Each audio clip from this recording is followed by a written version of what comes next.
Home Minister Amit Shah is briefing media in Ahmedabad. Let's listen in. This is about the plane crash that happened today.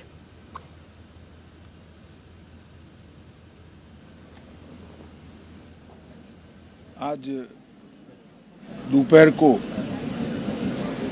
Air India की flight संख्या AI 171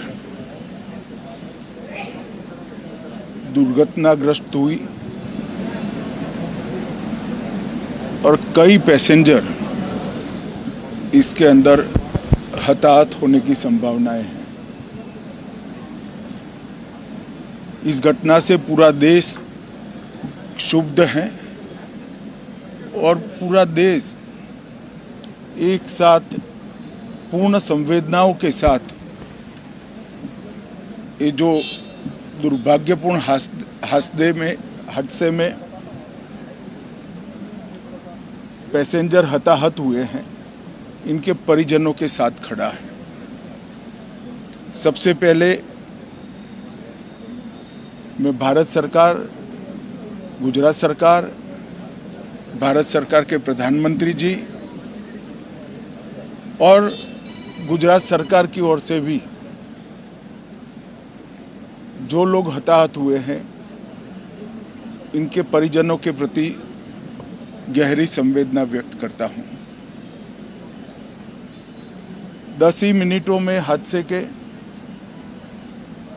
Bharat सरकार के पास सूचना पहुंची। तुरंत ही मैंने मुख्यमंत्री जी, यहाँ के गृह मंत्री, होम डिपार्टमेंट के control room, civil aviation department, civil aviation मंत्री, सभी से संपर्क किया। प्रधानमंत्री जी का भी तुरंत ही फोन आ गया और भारत सरकार और गुजरात सरकार के सभी डिपार्टमेंट एक साथ होकर राहत और बचाव कार्य में लगे। इस विमान में कुल मिलाकर 230 यात्री देश के और विदेश के और 12 क्रू मेंबर सवार थे। इसमें से एक यात्री का बचने का अच्छा समाचार मिला है, मैं उनको मिलकर आया हूं। मृत्यु का आंकड़ा तो DNA परीक्षण और यात्रियों की पहचान के बाद ही अथॉरिटी अधिकृत रूप से घोषित करेगी, मगर जो यात्री बचा है उसको मैं मिलकर आया हूं। घटना के तुरंत बाद गुजरात सरकार ने बहुत त्वरा से डिजास्टर मैनेजमेंट की सारी इकाइयों को अलर्ट करते हुए, चाहे हेल्थ डिपार्टमेंट जो हो, चाहे फायर ब्रिगेड हो, चाहे पुलिस विभाग हो, भारत सरकार की भी CAPF को संपर्क कर सभी ने एक साथ मिलकर राहत और बचाव का कार्य चालू किया। मगर 1.25 लाख लीटर ईंधन विमान के अंदर ही था और लगभग गर्मी, तापमान इतना ऊंचा हो गया कि किसी को बचाने की मौका ही नहीं मिला। अब मैं घटना स्थान पर भी जाकर आया हूं। सारे यात्रियों के मृतदेह को बाहर निकालने का काम लगभग समाप्त हो चुका है। जितने यात्रियों के परिजन यहाँ पहुँच चुके हैं, वो सबका DNA लेने की कार्यवाही भी 2-3 घंटों में समाप्त हो जाएगी। विदेश में जिनके परिजन हैं, उनको सूचना देने की कार्यवाही समाप्त हो चुकी है और जैसे ही पहुँचते हैं उनके भी DNA सैंपल लिए जाएंगे और मृतदेहों की पहचान के लिए जितने मृतदेह मिले हैं, इनके भी डीएनए सैंपल लेने की कार्यवाही समाप्त हो चुकी है। गुजरात में ही लगभग 1000 के आसपास डीएनए टेस्ट करने पड़ेंगे। ये सभी टेस्ट करने की क्षमता गुजरात में विकसित है, तो डीएनए टेस्टिंग के लिए कहीं गुजरात के बाहर जाने की ज़रूरत नहीं पड़ेगी।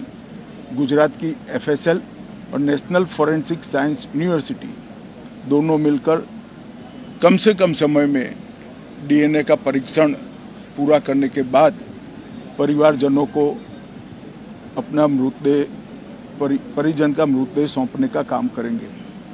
उनके रहने की सुविधा, उनकी सांत्वना की सुविधा, जिनको मेडिकल प्रॉब्लम ट्रॉमा के कारण हुए इनकी मेडिकल की सुविधा, ये सारी व्यवस्था बहुत सुचारू रूप से हो चुकी है। अभी रिव्यू मीटिंग में सारी व्यवस्थाओं को हम सब मंत्रियों ने साथ में मिलकर देखा है।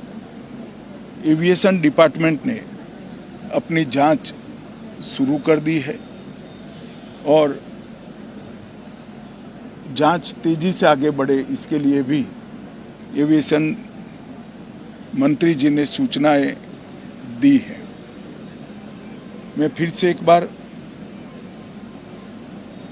राहत काम में जिन जिन एजेंसियों ने त्वरा के साथ बचाव और राहत का काम किया, वो सभी का धन्यवाद करना चाहता हूं।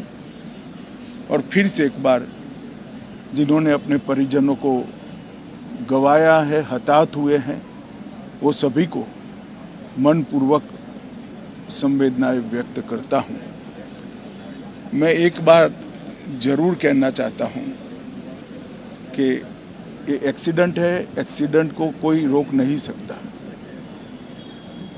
परंतु 365 दिन 24 घंटा इस तरह की घटना के लिए प्रशासन का जो अलर्टनेस है, उसकी कसौटी उसी वक्त होती है जब ऐसी घटनाएं होती है। और आज गुजरात के डिजास्टर मैनेजमेंट की तैयारियों का एक प्रकार से दुर्भाग्यपूर्ण तरीके से मगर कसौटी हुआ और बहुत त्वरा के साथ यहाँ पर काम किया गया, वो पूरे देश के मीडिया के सामने और परिजनों के सामने भी आया है। अंत में मैं फिर से एक बार सम्माननीय प्रधानमंत्री नरेंद्र मोदी जी की ओर से, भारत सरकार और गुजरात सरकार की ओर से सभी हताहत लोगों के परिजनों के प्रति गहरी संवेदना व्यक्त करता हूं। धन्यवाद।